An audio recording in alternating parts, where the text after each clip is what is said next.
Welcome, and today we're speaking about a young radical person who's 44-year-old, and that's none other than Diomaye Faye, the guy who's gotten from prison to the palace. And we're speaking about the newly elected Senegal president. Welcome aboard, and let's just get to know who this guy is and his journey from prison 10 days ago to becoming the president. So the 44-year-old Bassirou Diomaye Faye has been elected as the president of Senegal. Diomaye was elected on his 44th birthday, gaining a presidential birthday gift. Kenyans can relate to this. There's a president who gave a birthday gift. So the people of Senegal this time have also given a president a birthday gift. Quite interesting if you ask me. So, and interestingly is that he won on the first round, which is not common for most African presidents, especially, East African nations, you relate to that very well. So for West Africa, this is a first, and it's something that's breaking news everywhere because it's news. It's new, actually, to the world. Surprisingly, is that Diomaye ran a successful presidential campaign in just 10 days after leaving prison. Like, you're in prison today, in 10 days you're the president-elect. That's not hard, that's new, and that's something worth celebrating and just finding out who is this guy and why in just 10 days the people of Senegal trusted him to lead them. So yeah, and his party, the party he ran on is the opposition party called PASTEF. Diomaye was arrested in April 2023, a few months before Ousmane Sonko, that is his party leader, was also held and charged with contempt of court, defaming magistrates, and charges that and all these charges actually Diomaye denied. Everything changed for him when the party's firebrand leader, who's Ousmane Sonko, was also detained. Sonko rings a bell for Kenyans. We have a famous and very vocal politician, social media influencer called Sonko here, who's also served as an MP. So when Sonko was detained and charged with insurrection in July, and he was also barred from running in elections to succeed President Macky Sall, who's the incumbent, this is where the fortunes of one Diomaye changed, because this is where now he was the secgen of the party. So it was obvious he was going to be the next person who was going to run as a presidential candidate. So unlike Sonko, for him, luckily, he was not barred from running in the election. So that's why he was able to do it. So professionally, Diomaye Faye was a tax inspector, which you would say as tax collector of, if you're Kenyan, you could say Zakayo. Makes some sense to you, yeah? So before he became Sonko's trusted lieutenant and PASTEF's Secretary General. PASTEF is the party that he was running on. So for the 24th March election, Sonko's endorsement of his former deputy in the run-up to Sunday's delayed election was very crucial. And for his endorsement, this is what Sonko Osman said: "My choice of Diomaye is not a choice from the heart, but from reason.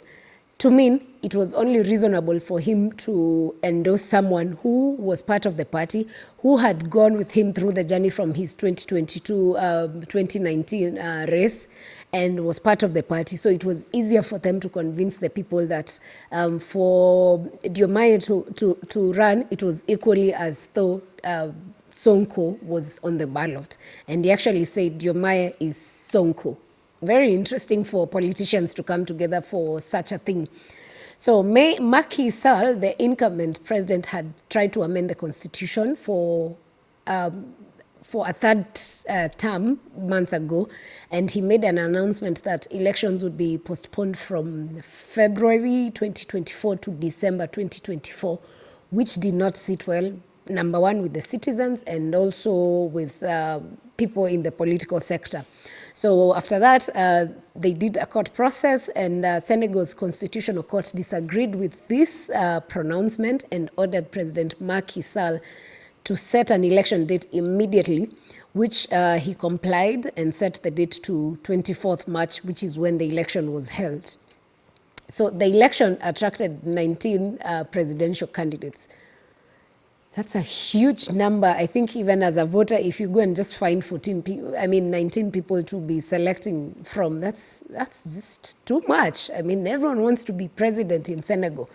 So they attracted 19 presidential candidates, but only Diomaye attracted the huge population of the youth and the elite, most of the elite in Senegal. So something you need to understand about Senegal is that nearly 40% of the people live below the poverty line, and 22% of the working age people are unemployed. So clearly unemployment is a thing that's it's a disaster across Africa, not just in Senegal, because even Kenya is going through the same problem. But those are their numbers. So the Senegal's president-elect Bassirou Diomaye Faye spoke for the first time after his win. And the key areas he said he would focus on include fighting corruption, reduction in the cost of living, and that he will govern with humility and transparency. We hope he does that. You know, Kenya has a young president and he made a lot of promises, and people keep questioning whether the promises he made, if we're on the right track towards achieving them. So being a young president does not guarantee that you will get good leadership, but you can only hope that whatever the person in charge promises to do, he will actually actualize it, and for the betterment of the country. So something else that is key is that he promised he wants to do away with the French economic strangle in Senegal and Africa in general, being the, you know, in West Africa generally, French has been oppressing most of those countries. There are about 14 countries. And key is that he said he wants to do away with the CFA franc, which is the currency that's used in 14 of the West African countries. Remember, there have been conversations of doing away with the CFA franc across in the countries that had the coups, the Mali, the Burkina Faso, and Niger. But now it's official from the president-elect that this is one of the key things he's going to focus on. We can only wait and see if he's able to achieve that. Okay, something else he said is that he appealed to us as African brothers and sisters, that together we consolidate the gains obtained in the process of building integration in ECOWAS, while correcting weaknesses and changing certain methods, strategies, and political priorities if we are to achieve what the continent wants to achieve. He's the youngest West African, democratically, it's good we say this, the youngest democratically elected president. As it is, Ibrahim Traore of Burkina Faso is the youngest president of Africa at 36. But it's key to note that Traore's rise to power was through a coup. Diomaye's election is a democratic process. So he stands as the youngest elected Senegalese president, and in West Africa as the youngest democratically elected president. I like that we are seeing a lot of young leadership coming up in West Africa, and even here in East Africa, Kenya has gone through that. And we can only hope that these young leaders then change the Africa and push Africa to what it ought to be, or the dream that has been to unite Africa and to make us prosper as a continent. So something that has attracted a lot of attention on the social spaces about the president-elect Diomaye of Senegal, is that there is this video of him walking along with his two wives. Africans traditionally used to allow polygamy. Even now, some places, polygamy is still a big deal.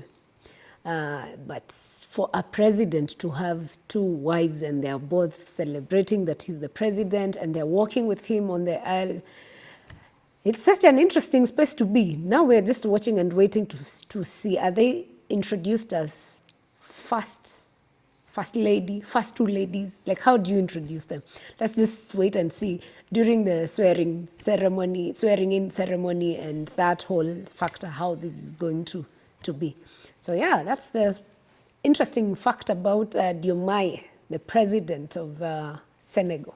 The incumbent Macky Sall congratulated Bassirou Diomaye Faye, and his term actually ends on April 2nd. He had, after the Constitutional Court said that he must set a date, he had promised that he would leave the position of power on 2nd April, come what may. So his term ends on 2nd April, and voters rejected his chosen candidate, who he wanted to be successor, the 62-year-old guy named Amadouba. So his message to Diomaye was, I salute the smooth running of the presidential election of March 24th, 2024, and congratulate the winner, Mr. Bassirou Diomaye Faye, who the trends show as the winner. It is the victory of the Senegalese democracy. That shows that as a continent we are maturing. If a leader can get to a point where they congratulate a winner and agree that that's a democratic process and growth, then I believe Africa is heading on the right track. And we can see that from West Africa, probably that's where we are beginning this journey. And we hope that the rest of Africa catches up in terms of democracy. So Diomaye concluded his speech with the words, long live Senegal, long live the Republic, long live Africa. And what do we have to say from the Alpha House? Long live Africa.